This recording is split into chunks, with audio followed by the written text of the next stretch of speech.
Bonjour à tous, merci d'écouter VOA Afrique et surtout d'être au rendez-vous de Votre Santé, Votre Avenir, le magazine d'information et d'éducation sur les questions de santé. Pour vous le présenter, je suis Mohamedou Oumfa et Rosine Mounezero est avec moi dans ce studio pour la co-présentation. Bonjour Rosine.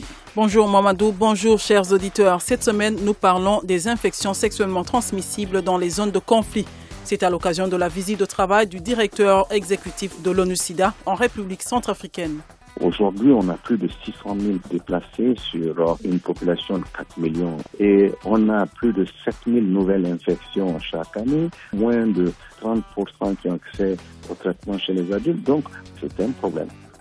Nous irons en République démocratique du Congo et précisément dans le Nord Kivu pour toucher du doigt la réalité que vivent certains déplacés de guerre.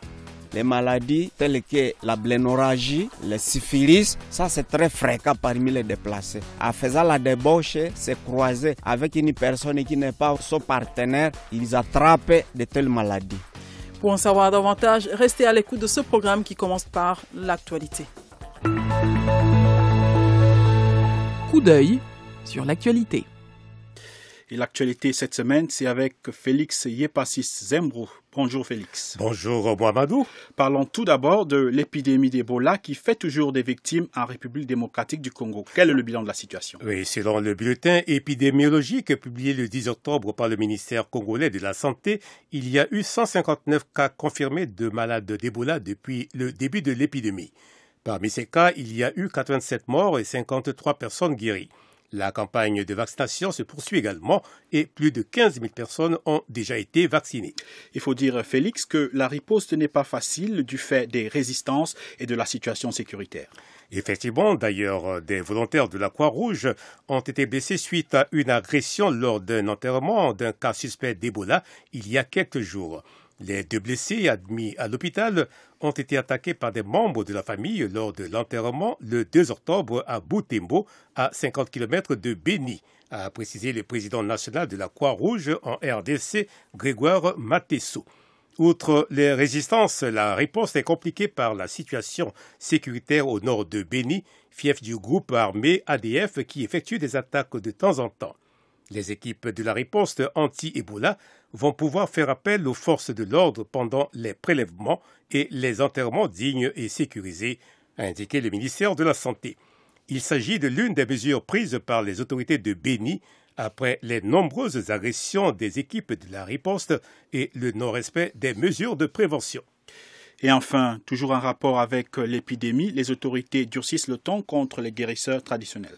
Oui, les guérisseurs et praticiens devront référer tout cas suspect au centre de traitement d'Ebola, CTE, sous peine de voir leur centre être fermé et d'être interdit de pratiquer toute forme de médecine. Les autorités ont aussi proclamé l'interdiction de délibérément garder un cas suspect et l'empêcher de se rendre au CTE, sous peine d'être sanctionné pénalement. Si la population collabore pleinement avec les équipes de la riposte, il est possible de projeter la fin de l'épidémie avant la fin du mois d'octobre, a fait savoir le gouvernement congolais. Vous suivez Votre Santé, Votre Avenir sur VOA Afrique. Allons maintenant au Niger où 3 cas de poliomyélite ont été notifiés dans le sud du pays. Effectivement, les 3 cas de la poliomyélite, une maladie invalidante et très contagieuse, ont été notifiés dans la région de Zinder, proche du Nigeria. Ces cas de polio ont été confirmés par des analyses des prélèvements des cas suspects à l'Institut Pasteur de Dakar, précise un communiqué du ministère de la Santé du Niger. Des missions d'investigation composées des responsables du ministère, de l'OMS et de l'UNICEF ont déjà été dépêchées sur place et les premières conclusions ont établi un lien entre les souches à l'origine des cas circulant à Zinder avec des souches déjà enregistrées dans certains États fédérés du Nigeria. La polio qui est, Félix, une maladie de plus en plus rare, même au Niger. Tout à fait. Depuis 2006, l'Organisation mondiale de la santé, OMS, a retiré le Niger de la liste des États où la maladie est endémique. Mais les autorités restent vigilantes. En avril, le Bureau des Nations Unies à Niamey avait indiqué que plus de 5 millions d'enfants ont été vaccinés au Niger contre la poliomyélite. Selon les autorités nigériennes, la plupart des cas rencontrés dans le pays sont importés du Nigeria voisin, confronté à de multiples interruptions des programmes de vaccination anti-polio en raison de l'insécurité ou de l'hostilité des parents. La polio est une maladie invalidante qui peut entraîner une paralysie touchant le plus souvent les membres inférieurs et pouvant également atteindre l'appareil respiratoire. Le virus de la polio se propage à grande vitesse et sa cible de prédilection sont les enfants qui sont déjà vulnérables en raison du paludisme et de la malnutrition. Merci Félix.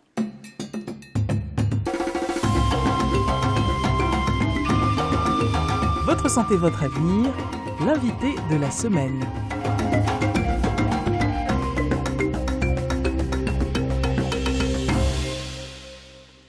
Le 9 octobre dernier, l'ONU-SIDA a signalé un protocole d'accord avec les autorités de la République centrafricaine. Le but de cet accord est de réduire les nouvelles infections à VIH parmi les militaires, réduire les violences sexuelles et les abus commis par les militaires et augmenter l'utilisation des services de prévention, de traitement du VIH et de soutien au personnel en uniforme et leurs familles. Depuis Bangui, la capitale centrafricaine, nous avons joint Michel Sidibé. Il est le directeur exécutif de l'ONU-SIDA. Il nous parle de cet accord, mais aussi de la cible 90-90-90 fixée par cette organisation à l'horizon 2020. En 2011, l'ONU-SIDA, on s'était battu pour faire en sorte qu'on puisse aller au Conseil de sécurité. Et on a eu une résolution du Conseil de sécurité 1983 et qui faisait le lien entre le VIH et les violences contre les femmes en période de conflit ou post-conflit. Et c'était très important dans cette lignée de faire en sorte qu'en République centrafricaine, on puisse signer un protocole d'accord pour faire en sorte que les forces de sécurité et de défense soient formées, soient testées, en sachant très bien que en République centrafricaine, ces forces ont 2 fois plus de prévalence du VIH que la population générale. Donc, on voulait vraiment porter le coup, montrer que la plupart des transmissions se font aussi à travers des violences. Donc, on voulait combattre cette violence basée sur le genre et en impliquant surtout les hommes en uniforme. Alors, concrètement, qu'est-ce qui va se passer maintenant que vous avez signé l'accord? Je crois que ce qui est très important, c'est de faire en sorte que les gens comprennent. J'étais au Sud-Soudan, c'est la même chose. Les hommes en uniforme contribuent à peu près à 43% des nouvelles infections au Sud-Soudan. Et là, ce matin, j'étais à Pawa et je me suis rendu compte qu'il y a à peu près 150 à 200 femmes qui viennent chaque mois vers les services de santé parce qu'elles ont été victimes de violences. Et ces violences sont portées par, malheureusement, par des groupes armés, par les hommes en uniforme. Donc, il faut déjà aller vers un programme de sensibilisation très large. 2, il faut faire en sorte qu'il y ait un dépistage systématique et qu'on puisse mettre les personnes qui sont déjà positives sous traitement, parce qu'on sait que lorsqu'il y a une suppression de la charge virale, même s'il y a des actes de violence, au moins le risque de transmission devient beaucoup plus faible. Mais en plus de tout cela, il faut travailler sur l'éducation et la prévention. La prévention. Et c'est ce qu'on va faire avec, bien sûr, la MINUSCA et les forces qui sont en place en République centrafricaine. Oui, parlons maintenant de VIH-Sida de manière générale. L'un des objectifs fixés par votre organisation et les pays membres est d'atteindre la cible 90-90-90 à l'horizon 2020 et on se rapproche de cet horizon. Êtes-vous toujours optimiste? Quel est le bilan à l'heure actuelle? Si nous prenons le cas de la République centrafricaine, parce que je voudrais insister sur les pays en conflit, les pays en situation de crise humanitaire, je crois qu'on est en train de payer le prix de l'oubli. Aujourd'hui, on a plus de 600 000 personnes déplacées sur une population de 4 millions en République centrafricaine et on a plus de 7 000 nouvelles infections chaque année. On a moins de 20% des enfants qui ont accès au traitement, moins de 30% qui ont accès au traitement chez les adultes. Donc, on est loin des 90-90 au niveau des pays qui sont pratiquement laissés pour compte. Quand vous avez une population de 60% qui se trouve laissée pour compte parce qu'il n'y a pas d'accès, parce que une division par moment liée à des luttes fratricides, c'est un problème. C'est pour cette raison que autant on est en train de gagner sur les 90-90 dans les zones stables, dans les pays où on avait une épidémie très forte, par exemple en Afrique australe, un peu partout, autant dans les zones à conflit, l'épidémie s'étend. C'est pour cette raison que je me bats pour faire en sorte qu'il y ait une certaine visibilité. Et particulièrement à cause de la violence contre les femmes et les jeunes filles. Au-delà donc de la violence faite aux femmes et puis des situations en zone de conflit, quels pourraient être les autres obstacles qui pourraient se dresser dans les politiques menées pour atteindre cet objectif de 90-90-90 ? Vous savez, moi je suis convaincu qu'il faut nécessairement sur ces pays renforcer les capacités. Il y a un déficit en capacité qui est extraordinaire. Il y a aussi une faiblesse des ressources qui sont investies sur la lutte contre les maladies. Il y a un oubli souvent, je dirais, de respecter la santé, le droit de la santé des personnes dans ces zones fragiles et touchées par les conflits. Mais ceci étant, au niveau mondial, moi je dirais qu'on risque, il y a de grandes chances qu'on atteigne nos cibles de 90-90-90. Il y a à peu près 13 ou 14 pays où on pourrait même éventuellement dire qu'on va contrôler l'épidémie en 2020. Et ça, c'est pour moi un résultat très important. Nous avons de moins en moins d'enfants qui naissent avec le sida. On a une mortalité qui est réduite de 50%. Donc, il y a quand même vraiment un effort important qui a été entrepris grâce à la solidarité globale. Et la question du financement reste cruciale pour atteindre vos objectifs et pour éliminer le sida, l'épidémie d'ici 2030. Est-ce que vous avez l'impression que les bailleurs de fonds restent toujours mobilisés? Est-ce qu'il y a des craintes à ce propos? Moi, je pense qu'on est victime un peu de nos succès. Et le fait qu'on a produit des résultats, les gens sont tombés dans une nouvelle forme de conspiration que j'appellerais la conspiration de la complaisance. On a l'impression que c'est fini, qu'on a gagné contre cette épidémie. Donc les ressources investies ne sont pas au niveau des investissements qu'on estimait avoir. On a un déficit de 7 milliards à peu près de dollars et je crois qu'il est indispensable de continuer à interpeller le monde afin qu'on puisse mettre fin à cette maladie en tant que problème de santé publique et qu'on n'assiste pas à un rebond de l'épidémie comme on l'a vu dans le cas du paludisme, dans le cas de la tuberculose. Aujourd'hui, on est en face d'une tuberculose résistante alors qu'on a même des traitements, disons, on a une cure pour la tuberculose.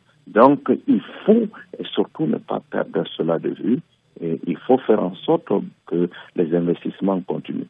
Mais aussi, il faut que le monde comprenne que le sida, c'est pas seulement le sida, il faut sortir le sida de son isolement. Le sida, c'est la santé maternelle, c'est la santé de l'enfant, c'est le renforcement des systèmes de santé, c'est le lien avec le cancer du col de l'utérus. Alors, l'une des avancées parmi les outils de prévention, c'est la prophylaxie, pré-exposition, avec notamment le Truvada, qui malheureusement n'est pas encore assez accessible en Afrique. Est-ce que l'ONU-SIDA est impliqué pour permettre un meilleur accès de ce traitement, de cette prophylaxie et des traitements les plus innovants, les plus récents sur le continent? C'est tellement important ce que vous venez de dire. Je me suis battu pour qu'on puisse avoir avec l'appui de la Suède, de la Fondation Gates, pour qu'on aille vers une réduction du prix de ces médicaments de première classe. Et ces médicaments sont indispensables et aujourd'hui, on a permis que l'Afrique en majorité ait accès à ce médicament parce qu'on sait que d'abord, ça permet justement de combattre les résistances, ça permet de faire en sorte que les effets secondaires soient complètement ne soient pas visibles. Et aujourd'hui, on se bat pour aller vers la pré-exposition du traitement pour permettre justement que dans les cas de, par exemple, des travailleuses du sexe en Afrique australe, dans le cas des communautés gays, on essaye de faire en sorte que ces personnes soient exposées à ce traitement qui est très efficace. Alors, il y a aussi la recherche qui ne semble pas beaucoup avancée, vous me direz si je me trompe, la recherche d'un traitement curatif et d'un vaccin contre le VIH-Sida. Où en est-on exactement et y a-t-il espoir de mettre un terme à l'épidémie d'ici 2030 sans avoir trouvé un vaccin ou un médicament qui guérit définitivement les malades? Moi, je pense qu'il n'y a aucune maladie transmissible qu'on peut contrôler et éliminer. Je dis bien éliminer, j'utilise le mot éliminer, sans vaccin ou sans cure. Donc, le combat que nous menons aujourd'hui, c'est de faire en sorte qu'on puisse relancer le débat autour de la prévention, parce que ça, c'est très important. Les outils de prévention que nous avons pour faire en sorte que l'infection primaire soit vraiment éliminée. On essaye de faire en sorte qu'on puisse donner le traitement au maximum de personnes et très tôt pour qu'il y ait une suppression de la charge virale, donc l'activité du virus dans le sang, pour qu'il n'y ait plus de transmission. Mais tout cela va nous aider à contrôler l'épidémie, mais ne va pas nous aider à l'éliminer. Donc le vaccin est en cours, c'est pas facile, mais moi j'ai des espoirs. Je pense qu'on pourra certainement bientôt avoir dans peut-être 5 ou 6 ans un vaccin qui sera beaucoup plus efficace que le vaccin que nous avons, qui a une efficacité de 30%. On pourrait aller vers des efficacités de 60%, ce qui serait déjà pas mal. Mais pour l'instant, je pense qu'il faut utiliser la panoplie des réponses que nous avons pour nous permettre justement d'aller vers le contrôle de cette épidémie. Et c'est possible. C'est possible. Moi, je vois des espoirs extraordinaires quand je regarde des pays comme l'Afrique du Sud. On avait à peine 90 personnes sous traitement en 2001. Aujourd'hui, on a 4 300 000 personnes sous traitement. On a une réduction de la mortalité qui est vraiment significative. On a un contrôle de l'infection de plus en plus chez les adultes. Et bon, il faut atteindre les hommes. On n'arrive pas à atteindre les hommes. Et là, c'est un grand défi. Parce que lorsque ces hommes ne sont pas testés, lorsque ces hommes ne sont pas sous traitement et que ces hommes sont positifs, bon, il y a le cycle vicieux de la transmission avec les jeunes filles. C'était donc Michel Sidibé, directeur exécutif de l'ONU-SIDA. Quelqu'un l'a vécu? Voici son témoignage. Et comme vient de nous le dire le directeur exécutif de l'ONU-SIDA, les zones en conflit sont à la traîne et pourraient retarder l'atteinte de la cible 90-90-90. Si la sensibilisation des personnels en uniforme est cruciale pour mettre un terme aux violences sexuelles et risques de propagation des infections sexuellement transmissibles, il est aussi utile de se pencher sur les cas des déplacés de guerre.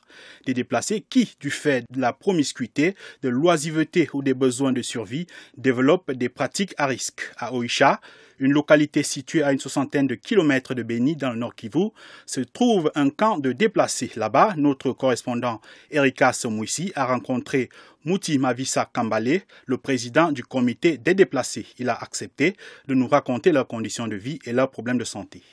Je réponds au nom de Mouti Mavisa Kambale Nzoera. Je suis le représentant des déplacés de guerre qui a affecté le secteur Benimbao. Alors, est-ce qu'il y a des risques de maladies? Et ici au site même, nous pouvons parler de certains cas de prostitution. D'abord, je vais parler de la condition de vie en général que mènent les déplacés.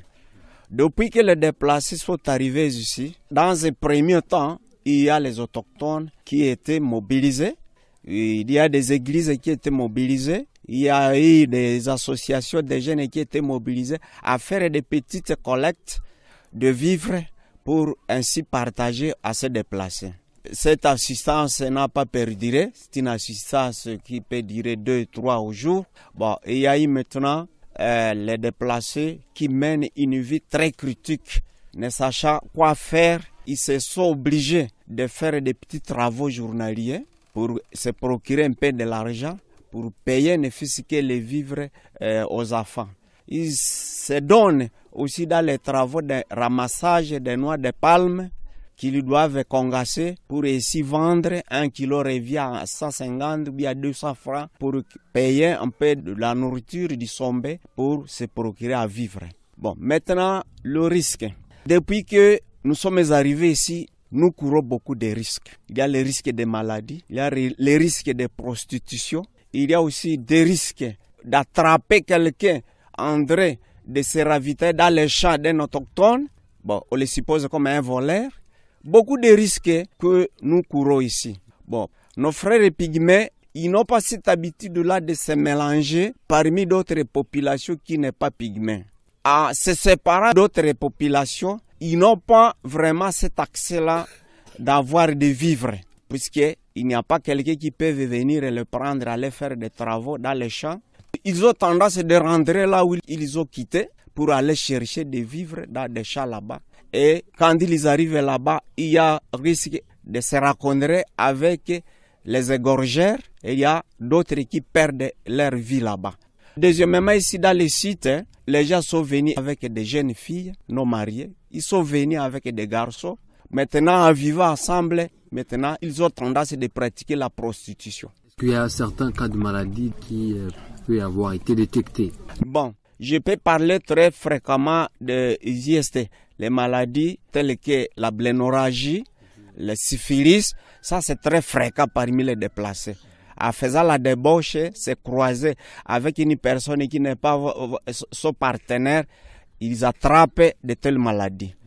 Alors ici dans les camps, est-ce que ces déplacés bénéficient d'une assistance de manière particulière? Ici dans les camps, surtout nous comme les représentants, nous faisons des plaidoyers et il arrive un moment où une ONG peut apporter des vivres et peut apporter aussi des non-vivres. Mais ce n'est pas le plus souvent, c'est des cas très rares. Alors à qui s'adresse-t-on quand il y a un cas de maladie et de quelle manière les traitements se passent? Quand il y a maladie, nous avons fait tout moyen d'avoir un bureau pour les comités de déplacés. Quand il y a un cas d'une maladie, le malade s'adresse directement à ce bureau. Et le bureau disponibilise un petit jeton et le malade part tout droit avec ce petit jeton au centre de santé où une ONG a déployé des médicaments comme une assistance aux déplacés. C'était donc Moutima Vissa Kambale, président d'un comité de déplacés en RDC. Pour protéger les déplacés dans les zones de conflit, les États ont mis en place des normes et des conventions internationales relatives aux droits humains. Parmi ces droits, il y a le droit à la santé. Et pour favoriser l'accès à ce droit, des organisations nationales et internationales se mobilisent. C'est le cas de l'ONG Global Refuge International, une ONG américaine. Le docteur Philippe Kyunyu, un médecin congolais, travaille pour le compte de cette ONG. Il a accepté de nous parler des problèmes de santé et de la prise en charge médicale des déplacés. Les IST et le VIH, c'est vraiment un problème de santé publique parmi les déplacés que nous assistons ici à Oicha. Alors, quelles sont les autres maladies courantes dans les camps des déplacés? Dans les camps des déplacés, nous avons beaucoup plus le paludisme. Comme nous sommes dans une région endémique, nous avons les maladies respiratoires, surtout chez les nourrissons et les grands nourrissons. Vous avez les maladies diarrhéiques, mais aussi les maladies dermatologiques, ce que nous appelons les maladies de la peau. Et c'est l'ensemble de ces maladies que nous découvrons beaucoup plus chez les déplacés. Alors, qu'est fait Global Refugee International dans les camps de déplacés pour pouvoir éviter la propagation du VIH-Sida et les IST en général? D'une façon générale, Global Refugee s'est fixé comme objectif d'aider les déplacés et surtout de les sensibiliser par rapport aux défis que les IST et le VIH présentent face à la population sanitaire de la zone de santé d'Oicha. Et alors que Global Refuge, des fois que nous avons nos cliniques mobiles dans différents sites, nous sensibilisons les patients et les déplacés sur l'importance de bien se protéger face aux IST, surtout avoir une relation sexuelle responsable. À ceux qui sont mariés, nous demandons à ce qu'ils se tiennent à la fidélité. Et ceux qui n'ont pas de mari ou alors les jeunes, comme la sexualité, c'est aussi un problème chez les jeunes. nous les conseillons beaucoup plus d'utiliser les préservatifs, mais beaucoup plus nous insistons sur la propreté des latrines et des lieux d'aisance. C'est que il faut que les parents, même s'ils sont déplacés, qu'ils tiennent beaucoup plus à la propreté des latrines, des douches, pour éviter les IST, parce que des fois, c'est par le manque de propreté des latrines que beaucoup plus les filles, les petites filles et même les enfants peuvent s'infecter par les IST, à part les grandes personnes qui, d'une façon générale, c'est par voie sexuelle. Et quels sont les droits d'un déplacé, notamment sur les plans de santé? Sur les plans de santé, chez JRI, il y a autant de maladies que nous ne pouvons pas soigner faute de l'autorisation, parce qu'avec la zone de santé, nous avons signé un accord de partenariat. Nous avons un certain nombre de pathologies que nous traitons, et donc si les déplacés se trouvent dans cette catégorie de pathologies que nous prenons en charge, il a droit à la consultation d'abord. Et quand il passe de la consultation, je peux l'envoyer au laboratoire pour certains examens de laboratoire. Et après les examens des laboratoires, je peux alors prescrire un traitement spécifique par rapport aux résultats des labos. Nous remercions le docteur Philippe Kiuniu qui était au micro de notre correspondant dans le Nord Kivu, Erikas Mouissi. Questions et commentaires, c'est maintenant. Chers auditeurs, un expert vous répond.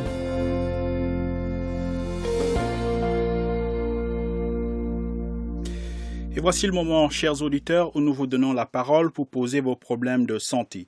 Notre consultant, le docteur Aman Genkap, a répondu à toutes vos questions. Le docteur Genkap est médecin urgentiste et praticien au centre hospitalier universitaire de Soissons, c'est en France.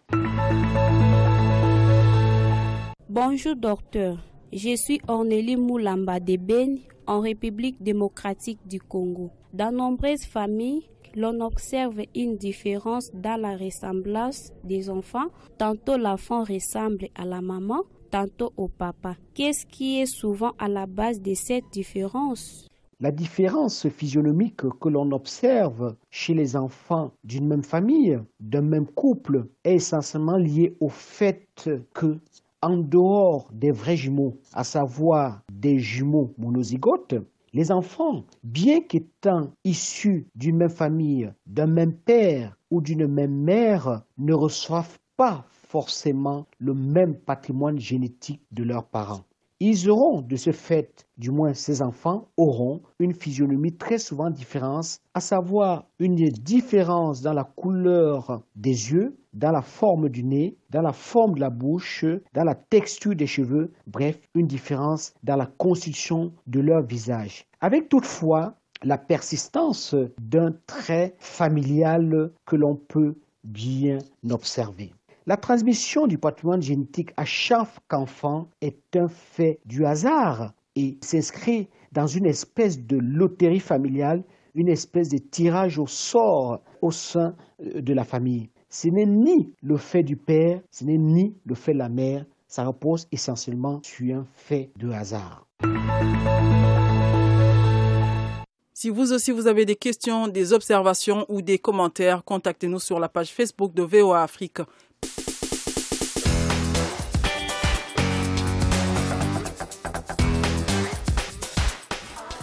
Et c'est ici que prend fin votre santé, votre avenir. Cette édition était consacrée aux infections sexuellement transmissibles dans les zones de conflit. Un sujet qui préoccupe l'ONU-SIDA, qui vient de signer un protocole d'accord avec les autorités de la République centrafricaine. Pour en parler, nous avons reçu comme invité Michel Sidibé. Il est le directeur exécutif de l'ONU-SIDA. Nous avons aussi écouté le témoignage de Mouti Mavisa Kambale, représentant d'un comité de déplacés dans le Nord Kivu, une zone en conflit en RDC. Il nous a raconté les conditions de vie et les difficultés auxquelles font face les déplacés au quotidien. Nous avons enfin écouté le docteur Philippe Kiuniu. Il est médecin et travaille pour le compte de Global Refuge International, une ONG qui s'occupe des déplacés et réfugiés en RDC. Nous leur disons merci d'avoir participé à ce programme. Un grand merci à Félix Yepassis Zebrou qui était avec nous pour vous présenter les événements qui font l'actualité santé. Merci à nos différents correspondants en RDC qui ont aidé à la préparation de cette édition. Gabriel Nina à Lubumbashi, Bero Matanda à Kinshasa et Erikas Mouissi à Beni. Cette édition a été réalisée par Tchèque Thierro et Carl Starlin qui étaient à la console. À la présentation, vous étiez avec Rosine Mounezero et j'étais en compagnie de Mamadou Oumfa. Continuez à écouter VOA Afrique et n'oubliez surtout pas de prendre soin de votre santé car votre santé, c'est votre avenir. À très bientôt. C'était Votre santé, votre avenir, une production de VOA Afrique. Pour vos commentaires, vos questions ou vos témoignages, retrouvez-nous sur voaafrique.com ou sur notre page Facebook VOA Afrique.